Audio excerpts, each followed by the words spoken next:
Coffee Talk on HVS TV is sponsored by Blazing Bagels. Good evening. Thank you everyone for not only coming to open house tonight, but for arriving a little bit early for the Lakeland Counselors Coffee Talk. This is our 4th year of Coffee Talk that we've been airing our television show on HVS TV. Tonight's topic is preparing for your future, but before we begin, I'd like to introduce the counselors. My name is Tamara DiLorenzo, and I'm counselor for students with last names F through K. My name is Liz Rushton, and I am the counselor for students whose last names begin R-O through Z. Hi, I'm Lynn Burton. I'm the counselor for students with last names A through E. And I'm Sean Doherty. I'm the counselor for students' last names L through RI. So as I mentioned, tonight's topic is preparing for your future, and we're each going to talk about a different grade level. I'm going to start with the freshmen. Freshman year can be a very exciting time, but also challenging. Freshmen are meeting a lot of new people, making a lot of new friends, getting acclimated to a new building, a new curriculum, and new teachers. So with that comes some nerves, and at times freshmen tend to get behind here and there. So I'd like to mention that free tutoring is offered throughout the year, and Ms. Rushton is going to talk a little bit more about that. But I also want to note that the transcript begins freshman year. The transcript is the document that will follow your student up until their senior year, well actually until they graduate. The transcript is the document that colleges look at for admission. So it's very important that we stress to our students in freshman year that freshman year does count. So a lot of our freshmen have the mentality that they have plenty of time to get their grades up, but their GPA actually begins this semester, right now. So I've talked about tutoring, I talked about the transcript, and lastly, I just want to say that high school is what you make of it. We definitely recommend that our freshmen take advantage of some type of sport. We have a huge athletic program. We have plenty of clubs and activities, band, choir, lots of different things, drama, that hopefully your student finds one of those interesting. We find that extracurricular involvement makes our students really feel like an eagle. Liz? Okay, thank you. So I will talk to you about how, as sophomores or the family of sophomores, you prepare for your future here at Lakeland High School. So hopefully you've come into your sophomore year with a strong 9th grade year, and you've got your habits in place, and you know how to be a good student. If that wasn't your experience in 9th grade, now is the time to send up a flare, throw out a lifeline, and get the help that you need. In fact, that's really a good piece of advice for students across the board. I would say that the best students are not those who just fly through class because everything is easy. Even the best students ask for the help that they need, and that is how they become most successful. So there are lots of different forms of help here at Lakeland. We have a math center that offers help from 2 of our math teachers as well as upperclassmen, and that is Tuesdays and Thursdays after school and Wednesdays during seminar. We have a writing center where students can receive help from upperclassmen during lunch every day in the Media Center. There are also National Honor Society tutors who volunteer their time, and any student can take advantage of that help, and that is done through the Career Center. So that's a sampling of the tutoring that we offer here. We, as counselors, also can provide you with outside resources, professional tutors that you may want to hire and meet with your student. And of course, you've got the teachers who are available before and after school to work with your student, and I would encourage your student to take good advantage of that. So you've got the help thing underway. You want to sail steadily towards that goal. Some practical things that you can do in your sophomore year would be to start thinking about what that life is going to be like after high school. Start that discussion at home. Do you see yourselves going to a 4-year university, to community college, to a vocational training? What is that future going to look like? Start thinking about it and just begin to explore, because that's a big job. So you want to take the time necessary to begin that exploration and do it thoroughly. It's not too early to go to college fairs. We're having one at Milford on October 24th where you can go and meet college reps and learn a little bit about colleges and start getting the flavor for that. So that's a good idea. Another thing that you can do of a practical nature is get ready for the plan test that will be on December 4th. All sophomores take the plan test. It's a practice test for the ACT test that all juniors will take. This is an opportunity to find out what that test is like. You can go on the internet and do practice tests, but get that test and your testing skills as strong as possible so that you'll do well on that test and then in further ones. Also, if you are a student who is interested in joining National Honor Society, another thing that you can do to prepare for your future as a sophomore is get that portfolio ready for your application in your junior year. If your grade point is 3.5 or higher, you will be invited in the beginning of your junior year to apply for National Honor Society, but also considered in the application are volunteer and extracurricular activities. So now is the time to build up that portfolio so you have a good application in your junior year. And speaking of junior year, Mrs. Burton will tell you about that. Hi, everybody. The counselors, each one of us met with our juniors today during the seminar time. Each of the kids received their junior packet of information. If your kids are anything like mine were when they were in high school, they had what I commonly refer to as the bottomless backpack.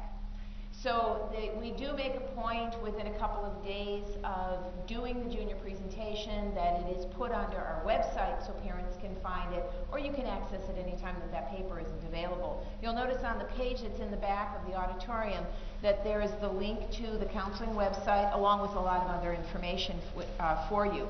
That information is also in the packet for the kids. Junior year is incredibly important. The kids typically, they might go through freshman and sophomore years kind of floating along, not getting a sense of future. Junior year is a time when they do tend to wake up and smell the coffee.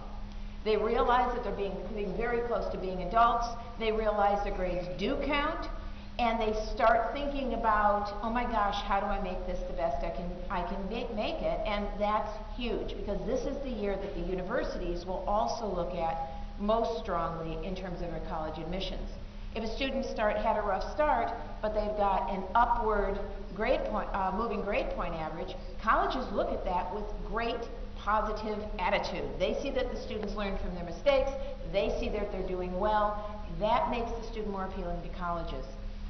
Other things about junior year that are huge is the fact that the kids need to be looking at where they're going. Am I dying here? Okay, keep going. About where they're going to college. A lot of our kids forget that they aren't supposed to just start their senior year planning on where they want to go to college. They're going to be doing their applications in September. They need to be doing that exploration during their junior year. And even if you have middle schoolers or elementary kids, please feel free to take them to the college fair that we're going to be having this year at Milford High School. We alternate years with Lakeland and Milford. And again, as Mrs. Rushton said, that's October 24th at Milford High School. There are also other college fairs that are available with information on our website. You can check that, and they also come out on the listserv. Another big thing, ACT practice. The PSAT is a test that is going to be given, and students have to sign up for it. That's coming up on October 20th. The PSAT is a practice SAT, but the SAT and the ACT are quite similar in format. And like everything else, sports or whatever you want to be good at, if you're going to be good at standardized testing, you need to practice. So just going in and taking an AC cold is not in the best interest of any kid. We recommend that juniors sign up and take the PSAT. It's on a Saturday. If they're in band and they've got an activity that day, because I do know there's something with band, Mr. Doherty has some recommendations for one Wednesday placement if they want to do that. It's $19. You can register through Pay Schools. On the page that we have in the back also for you are a number of free websites so that students can go on and practice for the ACT. The ACT is the admissions test that universities in Michigan, the Midwest, and really a good portion of the country will use with college applications. The practices that we've got listed there are at no cost. There are a lot of different formats and references available for you. There's test prep, there's actual practice tests with answer keys. Cool thing about the PSAT, if they take it, is that they not only get the test back after they've taken it with their results, but they get the answer key back, so they can use that PSAT as the initial practice, go on to other practice online. And if you choose to practice ACT here at Lakeland, we will be offering those at Lakeland. One of them is free, there's a couple that have minimal fees. They're all worth the time and effort to do them. Again, the biggest things for our kids to be looking for in junior year, setting a goal. If you don't have a place you're headed for, you have no idea what you're supposed to do to get there. They need to be thinking about where they want to go, starting to make some of those plans, exploring options, talking to people, going to see the college reps that are coming in. U of M was here today. Mr. Doherty's a U of M person. I'm still go green. And so you got it, okay.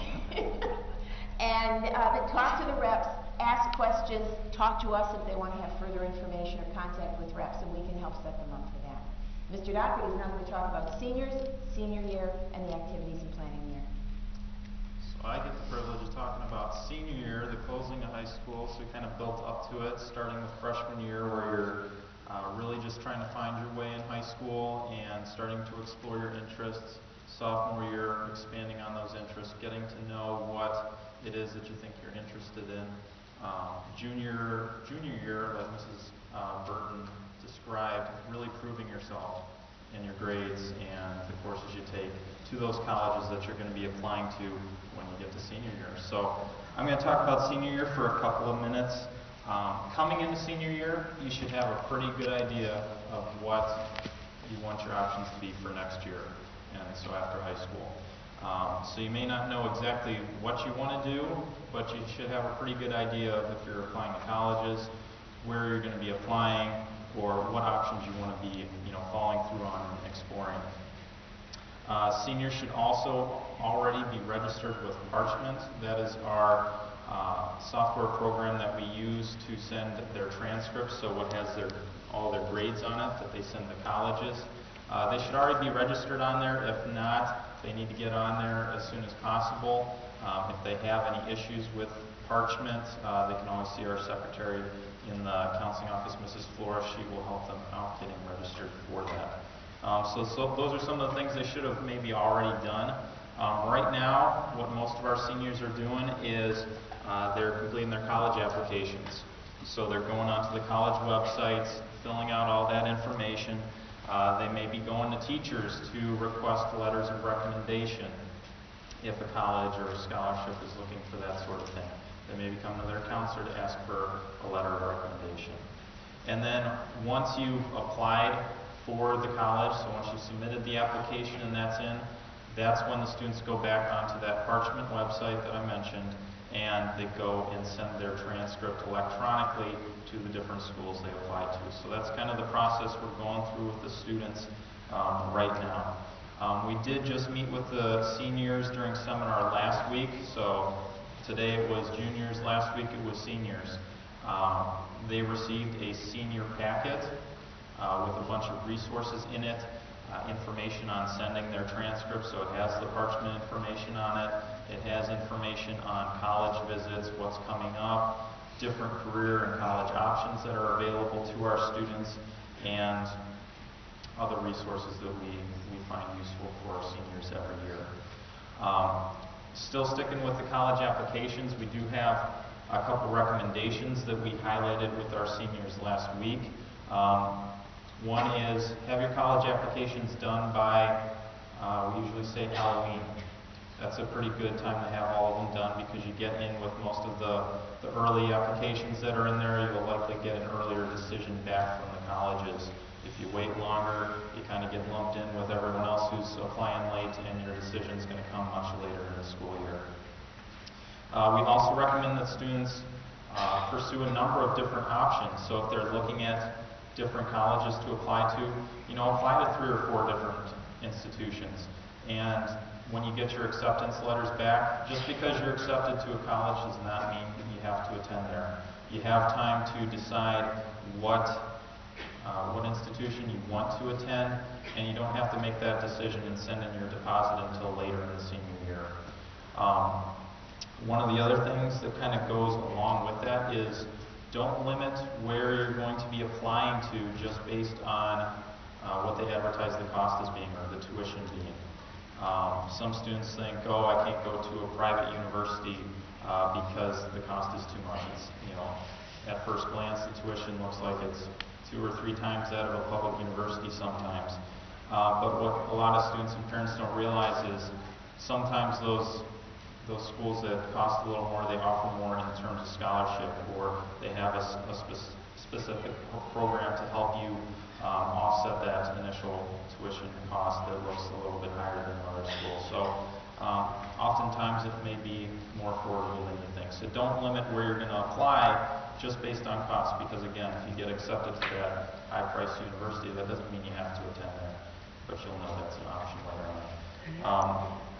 The biggest thing that we emphasize with our seniors when you're looking at colleges, whether it's a 2-year or a 4-year college, or if you're looking at a trade school or going straight into the world of work or the military, we emphasize finding the right fit. And what that means is, can you envision yourself doing this for a long period of time? So if you're going to a 4-year university, can you envision yourself being on campus there for 4 years? If you're going to be living there, you're going to be spending a lot of time there. If you're thinking of going out of state for a school, can you see yourself living from home for that long of a period of time? Really think about it. Is this going to be a good fit? Am I going to like the campus? So if you go on a campus visit, you get a sense for that. Do you want to go to a huge school? Do you want to go to a small school? All of these things are what we talked to our juniors about, what we talked about today, what we talked to our seniors about last week as well. So finding the right opportunity for you. I've spent a lot of time focusing on college applications and things like that, and that's because probably about 94% of our students from our graduating class last year attended either a 2-year or a 4-year college or university. So that's where we spend a lot of our time focusing, but that other 6%, we have a percentage of students who go into the military every year. We have students who go straight into the world of work and maybe are part of an apprenticeship program where they're learning on-the-job skills that they're going to take with them onto another position later, or maybe attend school later on. So there are a lot of different options for your students. We go into some of those in the presentations we give and in our senior packet. So 4-year university isn't the only path for students to follow. So finding what they think is going to be the right fit. One thing that I end up talking to a lot of seniors about is scholarships. So, the college applications, that's one thing, but how are you going to pay for these expensive tuition bills and room and board, things like that? So I spend a lot of time focusing on scholarships and just different opportunities that are out there. If your senior has not already given Mrs. Flora, our counseling secretary, their email address, and a working email address would be preferable, they need to, because she sends out almost every other day some new scholarship opportunity that we have come across our desk, or information on different college visits that are coming up, or just different opportunities that seniors need to be aware of. That is primarily how we send out some of that information. So we try and do it that way. We also put things in our counseling newsletter, which we have going once a week now. Mrs. Burton's putting that together for us, and it gets sent out on listserv. You may have seen it already. In that, every week we try and highlight some of the relevant information that you're going to need to know over the next couple of days, couple of weeks, things like that.